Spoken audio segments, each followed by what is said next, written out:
कुछ बातें जो विशेष बना देती हैं। गोपी चंदन पूजा में आप लेते हैं, घर रहते हुए द्वारका में रहने का फल मिलता है। तुलसी पत्र भगवान को चढ़ाते हैं, उन्हें प्रत्येक दिन बद्रीनाथ यात्रा करने का फल मिलता है। ये तुलसी कितनी बड़ी महिमा है। एक बार बात को फिर रिपीट कर रहा हूं मैं, जो भगवान को तुलसी पत्र चढ़ाते हैं प्रत्येक दिन, उन्हें बद्रीनाथ यात्रा का फल मिलता है। गोपी चंदन लगाते हैं, उन्हें द्वारका यात्रा का फल मिलता है। जो रुद्राक्ष भगवान को नहला करके स्नान करा के भगवान को रुद्राक्ष पहना देते हैं, उन्हें 12 ज्योतिर्लिंग यात्रा का फल तत्काल प्राप्त हो जाता है। कभी हमारी पूजा में आप देखिए, हमने रुद्राक्ष की माला भगवान के लिए रखी है। स्नान के बाद प्रभु को हम रुद्राक्ष की माला पहनाते। हमने इस देश में 5-5 रुद्राक्ष भगवान की माला बनाने के लिए भेजे। वो आपने वो कहाँ डाल दिए। एक एक रुद्राक्ष की कीमत बहुत है, आप गूगल में सर्च करके देखिएगा। एक एक रुद्राक्ष, 14 मुखी रुद्राक्ष 20,000 रुपए का आता है। रुद्राक्ष असली मिल जाए तो अनमोल है, उसकी कोई कीमत ही नहीं है।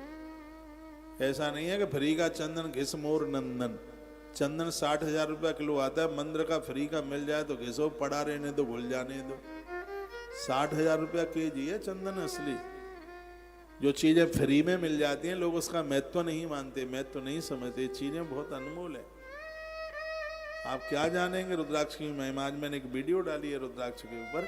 रुद्राक्ष इस धरती का बहुत बड़ा विज्ञान है। संपूर्ण कलेश दुख दरिद्रता का हनन करने वाला है रुद्राक्ष, क्योंकि महादेव की आंख से प्रकट हुआ है। शंकर जी की साधना ही धरती पर रुद्राक्ष के रूप में प्रकट हो गई। आंख में साधना हो, आंख में वासना और साधना दोनों होती है, लेकिन महादेव की आंख में वासना नहीं है, महादेव की आंख में साधना है। इसलिए तो कामदेव को जला के राख कर दिया। तो शंकर की साधना ही उनके नेत्र से धरती पर रुद्राक्ष बन करके पैदा हो गई है, प्रकट हो गई है। तो इसका तो बहुत आदर होना चाहिए, बहुत मान होना चाहिए। तो कितना प्यारा श्लोक है। शरीरे चत्रयम यस तत्फलम चैकतस्थितम एक तो वेद काय स्नान जमतु फलम बुधई।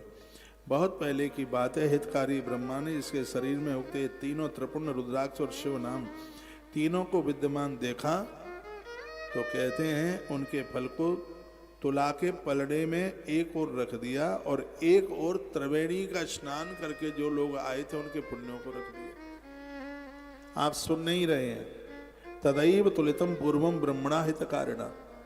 एक तरफ तो रुद्राक्ष और शिव नाम और भस्म तीनों का पुण्य एक पलड़े में रख दिया, और एक पलड़े में रख दिया जो त्रिवेणी स्नान करके आया, पूरा 1 महीना माघ का रह के आया, और तराजू ब्रह्मा जी ने उठाया।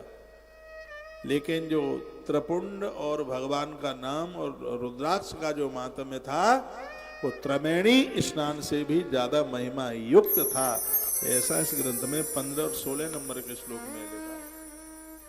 हम अपना कल्याण चाहते हैं तो इन चीजों से बिल्कुल दूर मत जाइए। कथा आप कितनी भी बार सुने, हर बार से महापुराण आपको नई सी लगेगी। पंडित जी पुरानी लग रही कि नहीं? आनंद देने वाली है कथा। महेश्वरम बिना सर्वम ब्रह्मांडे सदसत परम। महेश्वर के बिना दूसरा कौन है जो इस ब्रह्मांड को समझ सकता है? सिर्फ एक ऐसे महादेव हैं जो संपूर्ण सृष्टि को जानते हैं, सबके बारे में जानते हैं। इसलिए श्रद्धा भक्ति के साथ जितना बने उतना पंचदेव उपासना में भगवान महादेव को लिया गया है। एक भी घर ऐसा ना रहे जिस घर में भगवान शिव को न पूजा जाए। पातकानी विनिश्यंति यावंती शिव नामत। भगवान का सिर्फ नाम लेने से, महादेव का नाम लेने से पाप जल जाते हैं, खत्म हो जाते हैं। उतने पाप मनुष्य इस भूतल पर कर ही नहीं सकता जितना कि एक नाम लेने पर पापों को जलाने की इतनी ताकत भगवान के नाम में है। भूभि तावंत पापानी क्रियंते न नरई। कहते हैं कि व्यक्ति नहीं कर पाएगा उतने अपराध। ब्रह्मत्यादि पापानाम राशि ना प्रमतान में जिंदगी का सबसे बड़ा अपराध है वो ब्रह्मत्या, और इस अपराध को भी काटने वाला भगवान का नाम है। एक कीर्तन रोज बोल लिया करें, हर हर महादेव शंभो काशी विश्वनाथ गंगे। यदि आप रुद्राष्टक याद कर लें तो बहुत बड़ी बात हो जाएगी। गोस्वामी तुलसीदास जी महाराज ने रुद्राष्टक रामायण के उत्तरकांड में लिखा है और ये रुद्राष्टक महाकाल मंदिर से प्रकट हुआ है। उज्जैन में जो महाकाल मंदिर है, आप ना गए हो तो आप जरूर जाना, इसलिए जाना क्योंकि ये 3 शिवलिंग बड़े विशेष हैं। एक तो है ऊपर के लोक में, स्वर्ग में है एक, और एक है पाताल में, और एक है मृत्यु लोक में। जो पाताल में है उसका नाम है हाटकेश्वर, जो ऊपर के लोक में है उसका नाम है तारकेश्वर, और जो मृत्यु लोक में है उसका नाम है महाकालेश्वर है उसका नाम।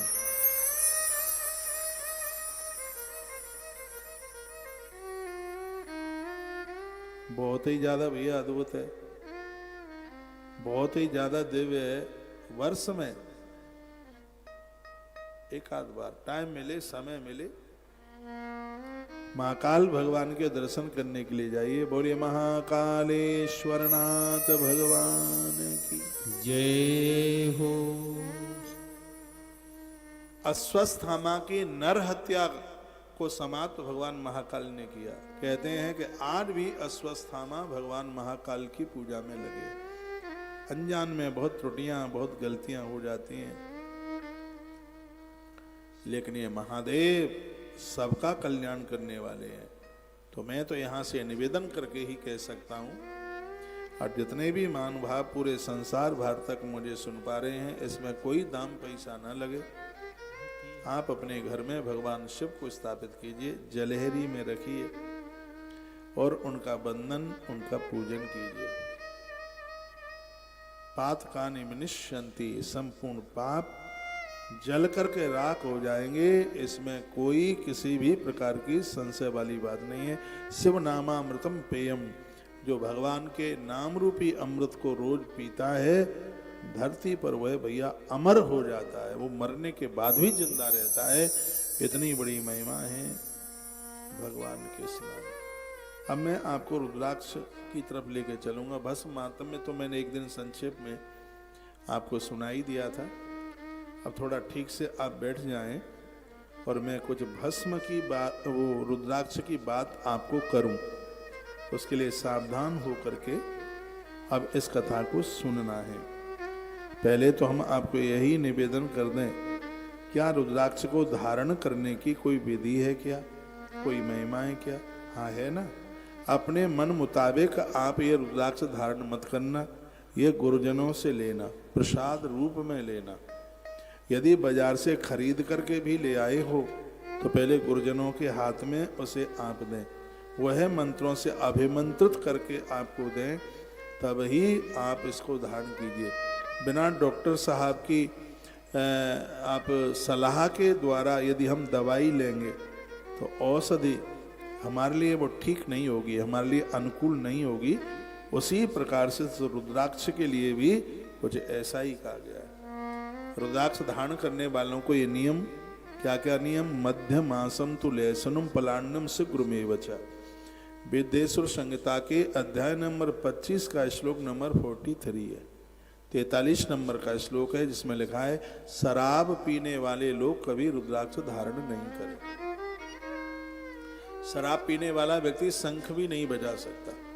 अब ये बात लोगों को अच्छी नहीं लगेगी। हम तो ये कहेंगे भले ही वो मंदिर का पुजारी क्यों नहीं है, यदि गुटखा खाता है, तम्बाकू, बीड़ी, सिगरेट पीता है तो उसे भी शंख बजाने का अधिकार बिल्कुल भी नहीं है, ऐसा हमारा पुराणाकारों ने लिखा। यह मुंह तो बहुत पवित्र होना चाहिए, बहुत ज्यादा पावन होना चाहिए। मध्यम मासम तो लेसनम पलाण्डुम शीघ्रमेवच। लिखा है मध्य रुद्राक्षधारी पुरुष अपने खान पान को ठीक से रखे, मदिरा नहीं पिए, मांस ना खाए। लिखा है कि रुद्राक्ष धारण करने वाले लोगों को लहसुन, प्याज, सहजना की फली और एक अचार में आता है जिसका नाम है लवेरा, ये चीजें उसके लिए बिल्कुल त्याज्यत कही गई है। कल या परसों मैंने बोला है, यदि आपका लहसुन प्याज छूटता नहीं है तो सिर्फ पूजा के समय पर ही उसे धारण करके फिर वहीं उतार दें, वहीं रख दें। जहाँ कोई बढ़िया सी जगह है आपके पूजा के मंदिर में, वहाँ इसको रखिए। लेकिन जो शराबी है, मांसाहारी है, उसे तो तुलसी रुद्राक्ष धारण करने का अधिकार है ही नहीं बिल्कुल। यह हमारे ग्रंथों में वर्णन किया गया, नहीं तो फायदे के बजाय यह उल्टा और हो जाएगा, ये नुकसान और करने लगेगा। इसलिए इस नियम का अवश्य में जरूर पालन करना चाहिए। कहते हैं कि जपने में थोड़ा बड़ा रुद्राक्ष और पहनने में छोटा रुद्राक्ष, यथा यथा लघु स्यादि तथा अधिक फलप्रदा। रुद्राक्ष जितना छोटा होगा पहनने में उसका फल उतना ही ज्यादा होगा। श्लोक नंबर 18 अध्याय नंबर 25 इसमें कहा गया यथा यथा लघु स्यादि तथा अधिक फलप्रदा। ये जितना छोटा होगा उतना ही इसका प्रभाव और ज्यादा होगा। रुद्राक्ष धारणम प्रोक्तम महापातक नाशनम। रुद्राक्ष के धारण करने से महापातक बहुत बड़े बड़े पाप समाप्त हो जाते हैं। कितने रुद्राक्ष धारण करें? रुद्र संख्या शतम धृत्वा रुद्र रूपे भविन्नरा। 1100 रुद्राक्षों को धारण करने वाला मनुष्य साक्षात रुद्र रूप हो जाता है। ऐसे बहुत संत हैं जो 1100 रुद्राक्ष धारण किए, वो 550 रुद्राक्ष धारण किए। 108 रुद्राक्ष तो आप भी धारण कर सकते हैं। 108 रुद्राक्ष की माला चांदी में मड़वाओगे तो ये आपको धन देगी, और सोने में मड़वाओगे तो ये आपको ज्ञान देगी। हमेशा रुद्राक्ष की माला को डबल करके पहना जाता है तो वह अपने आप में बहुत प्रभावशाली होती है। माला को डबल करके 2 लड़ों के साथ इसे पहना जाए। कंठ की तुलसी भी इसको डबल करके, उसमें तो 3, 4, 5 का भी वर्णन है। पद्म पुराण में सबसे ज्यादा तुलसी के लिए बोला गया है। कहा जाता है कंठ में जिस तुलसी को डबल करके दूना करके पहना जाता है, लेट बाथरूम के समय पर भी, नारी ऋतुकाल के समय पर भी उसको उतारने की जरूरत नहीं होती। जो कंठ में डबल करके उस कंठी को पहना जाता है उसका नाम ही कंठी है। वो टेटुआ से छूनी चाहिए, इसको टेंटुआ कहते ना, ये इसको कंठी, कंठ को छूनी चाहिए। हाँ, ये वो सिंगल है, लंबी है तो आपको उतारनी पड़ेगी। तो बातें तो भैया बड़ी अद्भुत हैं। तो रुद्राक्ष धारणम प्रोक्तम पाप नाशन हेतु। जो अपने अपराधों को समाप्त करना चाहता है तो उसे रुद्राक्ष धारण करना चाहिए। यहाँ तो लिखा है कि कितने मनके की माला से, 108 मनके की माला से, 54 मनके की माला से, 27 दानों की माला से आप जप करने का अधिकार मिलता है। पहनने में 108 मनके की माला बहुत विशेष है। आप सिंगल पहन रहे हैं तो फिर आप 54 दानों की माला मड़वाइए आप, और यदि डबल करके पहनना है तो 108 मनके की माला रुद्राक्ष की, बहुत ज्यादा अद्भुत है। एकम सखायम रुद्राक्षम चत्वर, इसमें सब लिखा है।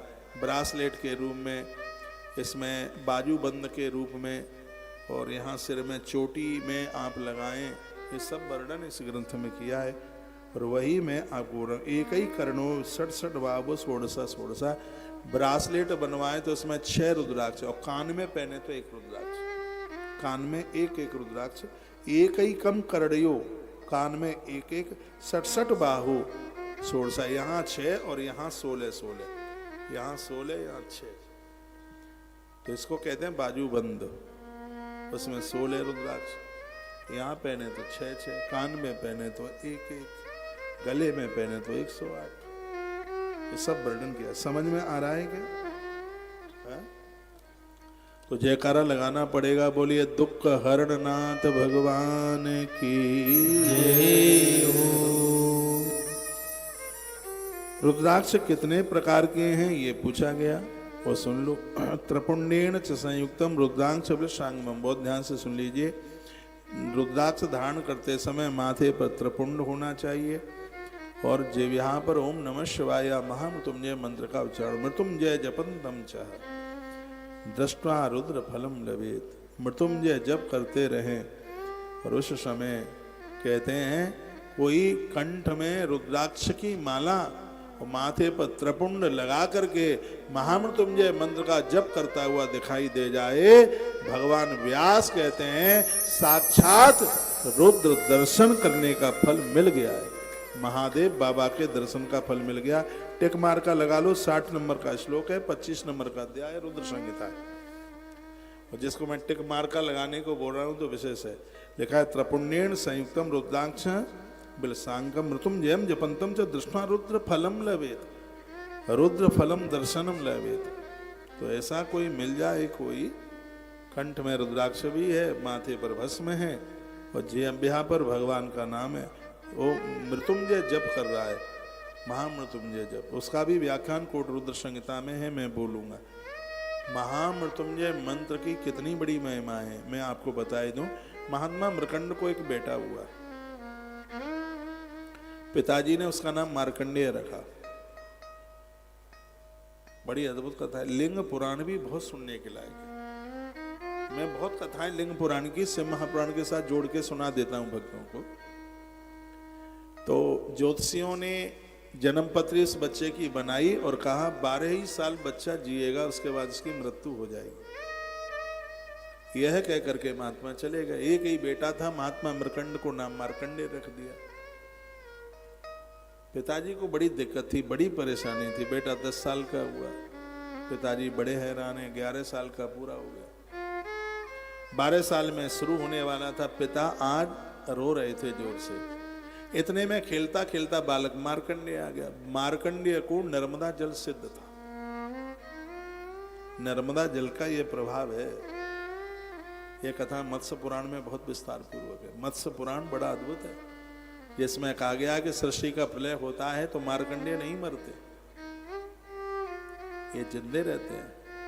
उसमें उन्होंने बोला है कि नर्मदा जल पिया, शिव लिंग का मैंने पूजन किया, ये उसका प्रभाव। तो ये पूरी कथा आप सुन लें। तो पिताजी बहुत चिंतित थे, पिताजी रो रहे थे। छोटा बच्चा 11 साल का, पिताजी की आंखें आंसू पहुंचने लगा। कहने लगा, पहले पिताजी को बाबा बोलते थे, पुरानी बात थी, बाबा आप क्यों रो रहे हैं? तो श्री मार्कंडेय जी कहने लगे, कहा बेटा हमसे सहन नहीं होगा, बस तुम इसी साल के अंत में दुनिया छोड़ के चले जाओगे।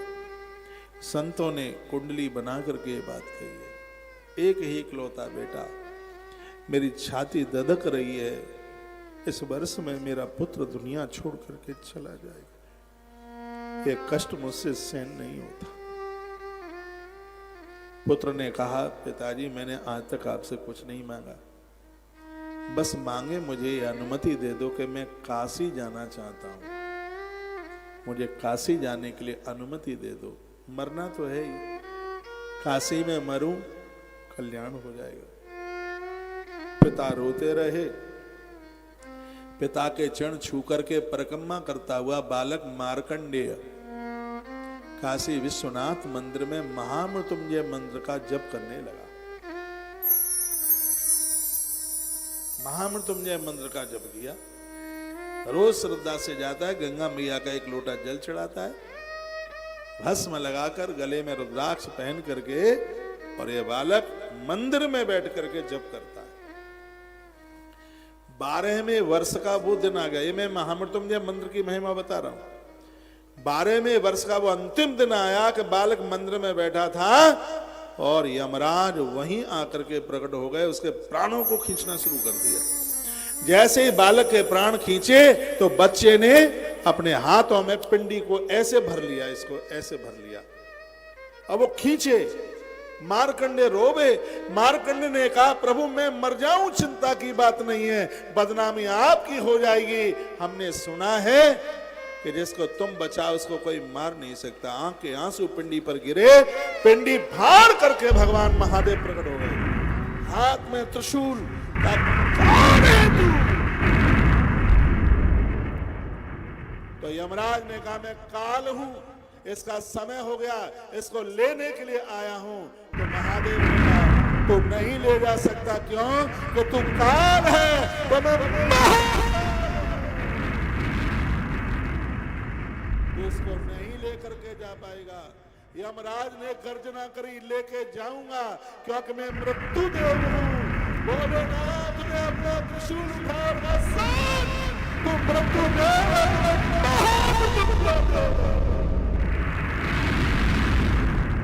इसको लेकर के नहीं जा सकता। मृत्युदेव यमराज महादेव के चरणों में गिर गए। डर तो नहीं गए थे आप? अब जैसे शंकर जी बोले तो मुझे भी तो वैसे ही तो बोलना पड़ेगा। चरणों में गिर गया यमराज। यमराज ने कहा कब तक इसको लेने को ना आऊं? महादेव ने कहा कि इसने मेरा महामृत्युंजय मंत्र जपा है, जो मेरा नाम जपता है यमराज, आज से कभी भी ये तो क्या किसी को भी मेरी अनुमति के बिना उसे लेने के लिए मन चले जाना। ये शंकर जी बोले। शिव के नाम की महिमा है, महादेव के इस महामृत्युंजय मंत्र की महिमा। लिखा है त्रिपुण्येन च संयुक्ता रुद्राक्षा विलसांगकम मृत्युंजय जपंतम च दृष्ट्वा रुद्र फलम लवेत। माथे पर त्रिपुंड लगाता हुआ, कंठ में रुद्राक्ष पहने हुए, यदि कोई आपको महामृत्युंजय मंत्र जपते हुए दिखाई दे जाए तो रुद्र दर्शन का ही फल प्राप्त होता है, इसमें कोई संशय वाली बात नहीं है। यह आप रुद्राक्ष महिमा सुन रहे हैं। एक मुखी से लेकर के 14 मुखी तक रुद्राक्ष की बात इस ग्रंथ में कही गई। आजकल मशीनों से 24 मुखी भी बन रहे, 22 मुखी भी बन रहे, लेकिन असली रुद्राक्ष है वो 14 मुखी तक ही मिलता है। से महापुराण के 25 लेसन इसमें वर्णन किया गया है। चैप्टर बड़ा अद्भुत है, सुन लो। भगवान शंकर कहते हैं शृणु पार्वती सद्भक्त्या भक्ति मुक्ति फल प्रदान। देवी ध्यान लगा के सुनना, क्योंकि रुद्राक्ष का महात्म्य सुनने से भोग और मोक्ष दोनों मिलते हैं। कि भोलेनाथ बोले, वो कहते हैं कि देवी एक बार मैं समाधिस्थ था, मैंने बहुत लंबे समय तक समाधि लगाई, मैंने आंखें खोली तो कुछ लोग मुझे अपराध करते हुए दिखाई दिए, कुछ लोग मुझे साधना करते हुए दिखाई दिए। मेरी दोनों आंखों में से आंसू निकले। मुझे प्रसन्नता भी थी और मुझे दुख भी था। जो दुख का आंसू था वो मेरी बाईं आंख से निकला, जो खुशी का आंसू था वो मेरी दाहिनी आंख से निकला। बाईं आंख से जो आंसू गिरा उससे बैतरणी बन के तैयार हो गई। पापी लोग इसी में फेंके जाते हैं, उन्हें भारी कष्ट मिलता है। बैतरणी मेरी आंख के बाएं आंख के आंसू से पैदा हुई, शिव कहते हैं। लेकिन मेरी दाहिनी आंख से 14 बूंदें गिरी धरती पर। शंकर जी कहते हैं मेरे दाहिने नेत्र से अश्रुपात हुआ, 14 बूंद धरती पर गिरी, और वही 14 बूंद 14 तरह के रुद्राक्ष के रूप में वृक्ष तैयार हो गए। इसके श्रोता स्वयं भवानी पार्वती है, और इस कथा के कथावाचक स्वयं भगवान महादेव हैं। आप रुद्राक्ष महिमा सुनने के जा रहे हैं, सुनने के लिए इसको ठीक से सुन लीजिएगा। माताओं का पांडाल पूरा भर गया, तो उधर जो भी अब माताएं आए इधर पुरुषों के क्षेत्र में आकर के बैठ जाएंगे। आप ही महान हैं, पुरुषों के पास टाइम कम है। जहां देखें मंदिर में कथाओं में आपकी ही संख्या ज्यादा होती है, और मैं आपके लिए तालियां बजाता हूं यहां से कि आपने पांडाल फुल कर दिया। कार्यकर्ता लोग पीछे मुझे सुन पा रहे हैं, देखो ये माताएं आ रही हैं, पूरी टोली आ रही है, इनको इधर ही बिठा दो, पुरुषों के क्षेत्र में उन्हें बिठा दे। तो पांडाल की लंबाई इतनी ज्यादा है, पीछे से दिखता भी नहीं होगा, तो आप इधर आकर बैठ जाइए। और आज की कथा छोड़ के नहीं जाइएगा, आज की कथा ही इतनी अद्भुत है, बहुत आनंद देने वाली यह कथा है। आइए, तो 14 बूंद धरती पर गिरी शिव के आंसुओं की, तो वो 14 बूंद ही 14 प्रकार के रुद्राक्ष बन करके तैयार हो गए। मां पार्वती ने कहा कि भगवान आप एक एक करके इस रुद्राक्ष की महिमा को आप सुनाए। पुरुष लोग जहां बैठे आप ठीक बैठे हैं, बैठे रहिए, बैठे रहिए, आप मत खड़े होइए, उनके पीछे माताएं बैठ जाए। तो भगवान पहले मुखी रुद्राक्ष, दूसरा, तीसरा, चौथा, 5, 6, 7, 8, 9, 10, 11, 12, 13 और 14 सबके बारे में आप बताएं। तो शृणु पार्वती सद्भक्त्या भक्ति मुक्ति फल प्रदा। हे देवी, इस रुद्राक्ष की महिमा को सुनने से भोग और मोक्ष, शंकर जी कहते हैं, दोनों मिलते हैं। पहला रुद्राक्ष है, उसका नाम है हे देवी एक मुखी। मुखी का मतलब प्रकार। पहले प्रकार का जो रुद्राक्ष है एक मुखी, उसका एक मुख है, एक मुख है उसका। एक वक्त्रः शिवा साक्षात भुक्ति मुक्ति फलप्रदा तस् दर्शन मात्रेण ब्रह्म हत्याम व्यपोहति। एक मुखी रुद्राक्ष साक्षात मेरा ही स्वरूप है। यदि उसका दर्शन करने को मिल जाए तो ब्रह्म हत्या जैसे महापातक समाप्त हो जाते हैं। लेकिन ये मिलता नहीं है, बाजार में सब नकली मिलता है। 2100 रुपये में आता है बाजार में, ये 21 लाख में भी उपलब्ध नहीं है। क्योंकि एक मुखी रुद्राक्ष साक्षात महादेव का ही स्वरूप है, शिव स्वरूप है। ये होता ही शंख की आकृति का, जितना आजकल बाजार में आता है काजू की तरह होता है, लेकिन शंख के बराबर होता है। और ये पहना कहाँ, इसको तो पूजा जाता है। इसके पूजन मात्र से इसकी महिमाएं तस दर्शन मात्रेण ब्रह्म हत्याम व्यपोहति। इसके दर्शन मात्र से ब्रह्म हत्या जैसे महापातक समाप्त हो जाते हैं। बहुत ज्यादा पावरफुल है। जो भगवान शिव के आंख के पहले आंसू से जो प्रकट हुआ उसका नाम एक मुखी रुद्राक्ष। इसको तो स्मरण भी कर लिया जाए तो कल्याण। इतना प्रभावशाली है यह।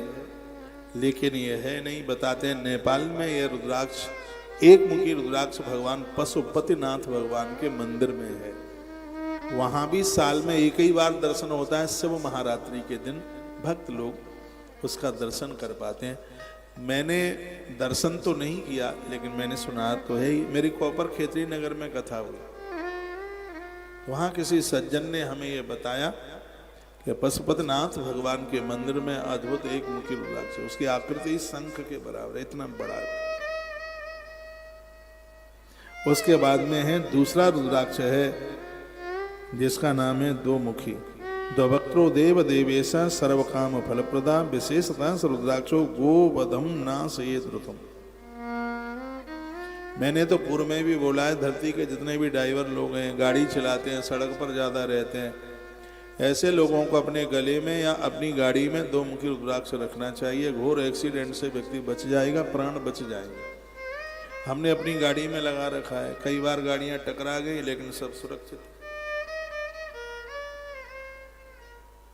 इसका हमने ये प्रभाव देखा है। चलते समय देखो गाड़ियों से गैया टकरा जाती है, बहुत बार ऐसा होता है, और जीव जानवर टकरा जाते हैं।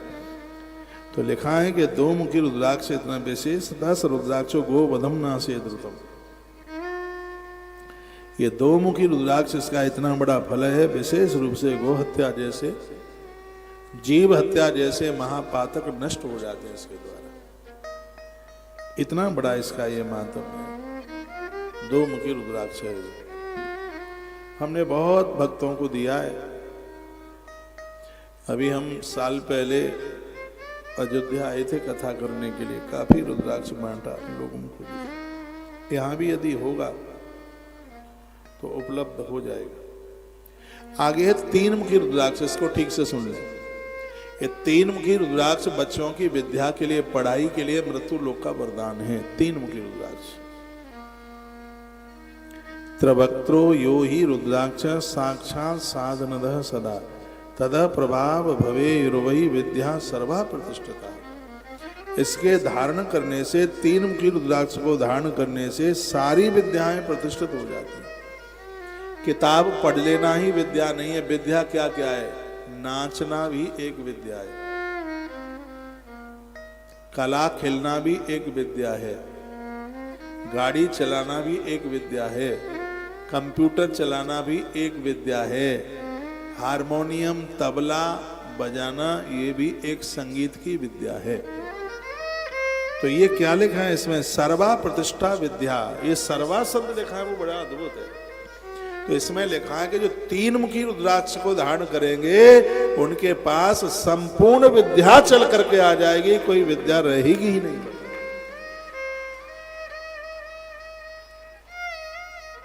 मैंने अपने जीवन काल में 3 मुखी रुद्राक्ष बहुत पहना है, लेकिन जब से मैंने गुरुजी से दीक्षा ली तो फिर मैं गुरु दीक्षा का रुद्राक्ष पहने हूँ, जिसमें वर्णन ही है कि गुरुदेव के द्वारा दिया गया रुद्राक्ष उसमें सभी समाहित हो जाता है। इंदौर में मेरी कथा हो रही थी, मैं ओमकारेश्वर गया, नर्मदा मैया नहाए तो नहाते समय वो गिर गया। 3 मुखी रुद्राक्ष मैंने बहुत पहना और इसका प्रभाव मैंने देखा। जिस किताब को एक बार पढ़ा वो कंठस्थ हो गया। पहले भी कोई पर्ची देख गए थे,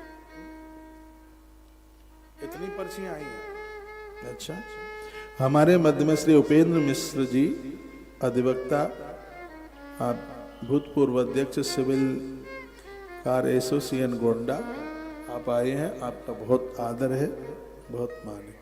हम बहुत देर में आपका नाम ले पाए क्योंकि प्रसंग अधूरा था, लेकिन हमने मन ही मन तो आपको मन से रेस्पेक्ट कर ही लिया था जब आप अंदर से प्रवेश कर रहे थे। हमारे मध्य में भवानी शंकर मिश्र प्रवक्ता, आप टॉमसन इंटर कॉलेज, आप इसी नगरी से हैं, आपका आदर है। महेश तिवारी जी, आप वरिष्ठ भारतीय जनता पार्टी के आप नेता हैं और आप समाज से जुड़े हुए हैं, बहुत बहुत धन्यवाद है आपका। डॉक्टर साहब अमित शुक्ला, आप सहारा हॉस्पिटल गोंडा से ही आप पधारे हैं, आपका बहुत आदर है। हमारे मध्य में राजेश जी टंडन और राजेश जी टंडन, ब्रजेश श्रीवास्तव जी, और क्या है, फातिमा स्कूल गोंडा से, और डॉक्टर साहब श्री राजेश कुमार पांडे जी के पुत्र धैर्य के आप गुरुजन हैं, इसलिए आपके लिए 3 बार तालियां बजाइए सर, आपका बहुत आदर है। हमारे मध्य में माता Alka Pandey, director ACC PM ayurvedic medical college Gonda, आप ही है, मुझे लग रहा है कि आप ही है। आज आए हुए हमारे सभी मान भावों के लिए तालियां बजा करके आदर कीजिए, मान कीजिए। सम्मान करने से पुण्य बढ़ते हैं, देव प्रसन्न होते हैं। एक बार फिर बजाओ, एक बार और। अब चले, ये जितने भी मुझे पीछे तक सुन पा रहे हैं, इधर सुन रहे हैं, उधर सुन रहे हैं, एक भी बालक, बेटा बेटी कोई भी हो, मैं पूरे देश को बोल रहा हूं, सभी बच्चों के गले में 3 मुखी रुद्राक्ष हो। इसलिए हो क्योंकि लिखा है कि तत्प्रभावात भवे युर्वै विद्या सर्वा प्रतिष्ठिता, जिनके कंठ में 3 मुखी रुद्राक्ष होगा, संपूर्ण विद्याएं उनके पास ऐसे आएंगी जैसे नदियां समुद्र के पास पहुंच जाती हैं। आप कहोगे आएगा कहां से? हम देंगे ना, इसी कथा में देंगे, हाँ इसी में देंगे। अब देंगे कब? कल भी दे सकते हैं, परसों भी दे सकते हैं, अदरसों भी दे सकते हैं, देंगे जरूर। एक दिन इसके बांटने का होगा, यदि उस दिन आप नहीं पहुंच पाए तो फिर नहीं हो पाएगा, क्योंकि सब चीजें लिमिट में है, बहुत पैसों से आती हैं, और यहाँ कुछ व्यापार तो है नहीं। यदि इनको बेचा जा गया होता तो करोड़ों रुपया कमा लेते, लेकिन हमें करोड़ों रुपया नहीं कमाना, हमें करोड़ों लोगों का आशीर्वाद लेना है। हमें रुपया कमाने के लिए तो बहुत जन्मे हैं, फिर हमें उनमें अंतर ही क्या है? फिर हम तो गौवंश के लिए, गौ माता के लिए आए।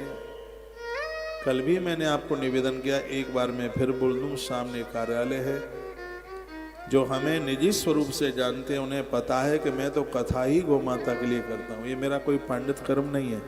अच्छे ब्राह्मण के घर में मेरा जन्म हुआ है, मेरी माँ भी ब्राह्मणी, 3-4 गोत्र देखे जाते हैं।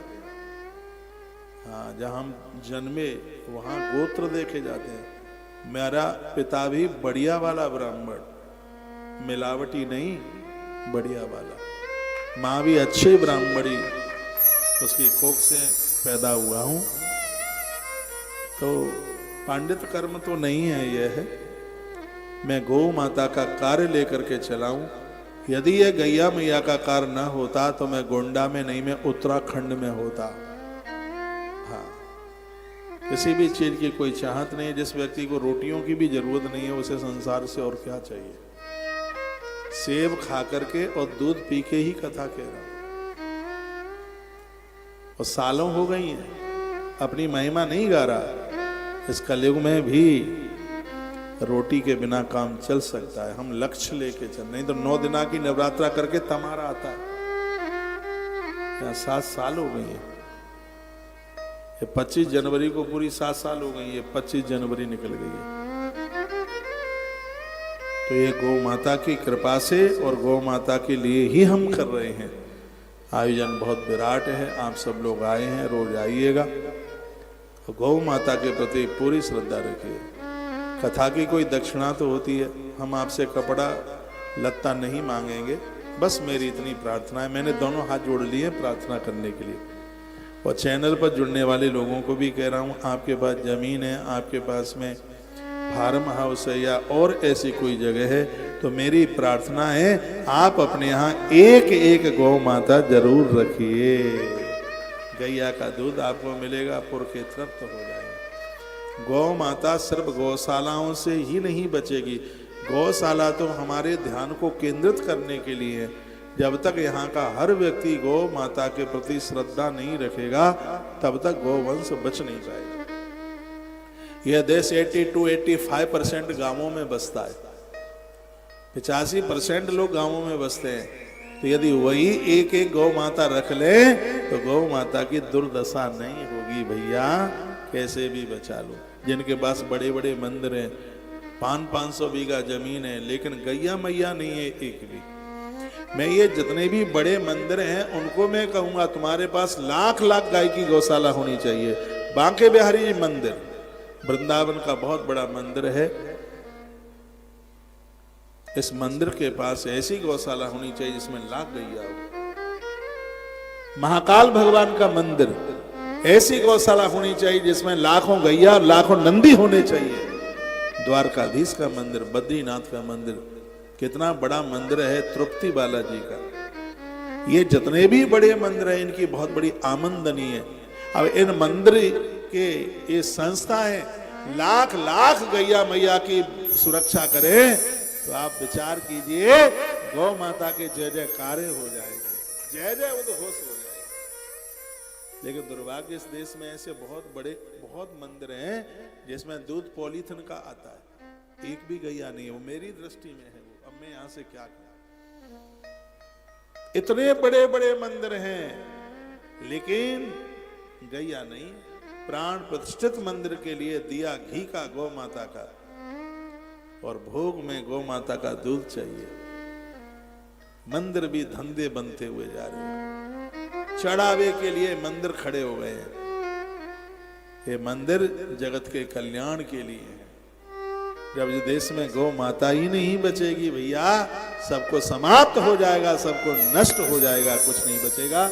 तो आज इस पाटन की पवित्र धरती से मैं आग्रह पूर्वक निवेदन करके कह रहा हूं, बहुत बड़ा कृषक समूह मुझे सुन पा रहा है, और हमें हमारी कथा की बस यही दक्षिणा दे दो कि एक एक गौ माता आप सब अपने यहाँ रखो, और जिनके पास नहीं है वह गौशालाओं में रखो। और ऐसी गौशाला में जहाँ गाय मरे नहीं तो गौशालाएं भी जेल हो रही है।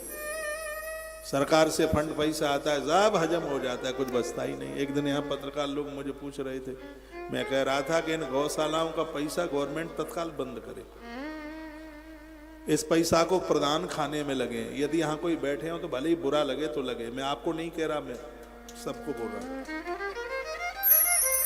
इस पैसा को नेता खाने में लगे, इस पैसा को अधिकारी खाने में लगे, इस पैसा को गौशालाएं आज बहुत बड़ा धंधा बन गई हैं, और इसके ऊपर कार्रवाई होनी चाहिए। यूपी का मुखिया बहुत बढ़िया गौ भक्त है और पक्का सनातनी है, इसमें कोई दोहराने वाली बात नहीं है। आज उत्तर प्रदेश मुस्कुरा रहा है। ऊपर की सरकारें चाहें और ये हमारा मुखिया इस प्रदेश का मुखिया बना रहे तो उत्तर प्रदेश भारत में सर्वोच्च होगा, सबके ऊपर होगा। मेरी बात को लिख लेना। मेरे खून में राजनीति नहीं है, ना ये बात मैं किसी को प्रसन्न करने के लिए कह रहा हूं। मैंने यूपी में बहुत कथाएं की हैं, मैंने गोली खाई है, मैंने चाकू खाए है। हमने गौ माता को दोपहर के समय में गाड़ियों में लोड होते देखा है, हमने युद्ध लड़े, हमारे ऊपर वार हुए हैं। लेकिन आज यूपी में मुस्कुराहट है, थोड़ी सी दिक्कत है, और ये भी और ठीक से हो जाए, बढ़िया से हो जाए।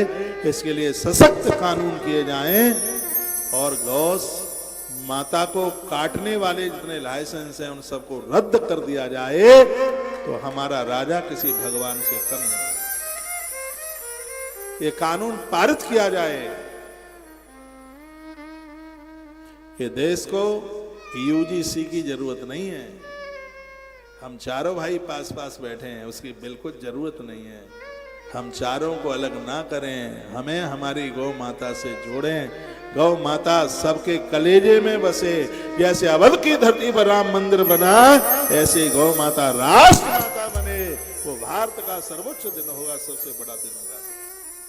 मैं तो आप सबसे आग्रह करता हूं, घर की पहली रोटी गौ माता को दें। माता यशोदा ने ईश्वर को अपने घर में उतार दिया। पहली रोटी गोवंश के लिए, गौ माता के लिए जाती है। गाय समृद्धि है, उसके चरणों में चारों पुरुषार्थ बसते हैं। ऐसी है गौ माता। अपने बच्चों को एक रोटी दो, कहो बेटा पहले गौ माता को खिला दो। आज मैंने आह्वान इस धरती से किया है, जिनको जमीन है,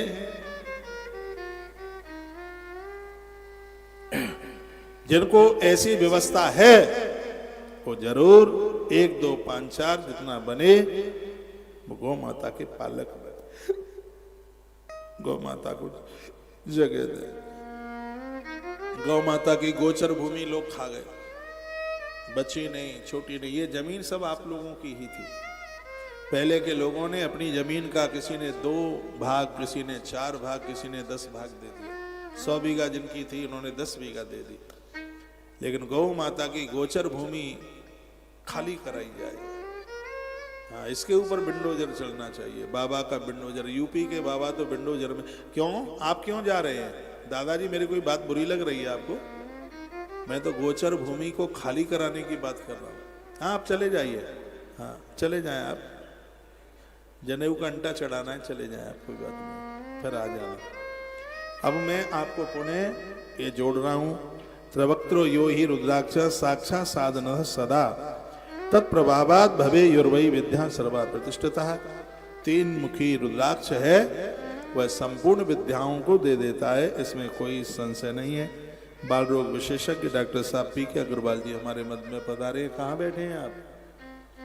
आपका बहुत रेस्पेक्ट है, स्वागत है, आपका आदर है, आप आए हैं, अच्छा लगा। तो 3 मुखी रुद्राक्ष की महिमा है। माताओं, अपने बच्चों को 3 मुखी रुद्राक्ष पहनाना। चतुर्वक्त्रः स्वयं ब्रह्मा नरहत्यां व्यपोहति दर्शनात् स्मरणात् सद्यः चतुर्वर्ग फलप्रदाः। 4 मुख वाला रुद्राक्ष साक्षात ब्रह्मा का रूप है और इसके द्वारा गर्भ में संतान समाप्त न हो। गर्भिणी नारी के लिए उसके कक्ष में रख दे, उसके आसपास इसको रख दें। 4 मुखी रुद्राक्ष गर्भस्थ शिशु की रक्षा करता है, नर हत्या से हमारा बचाव करता है।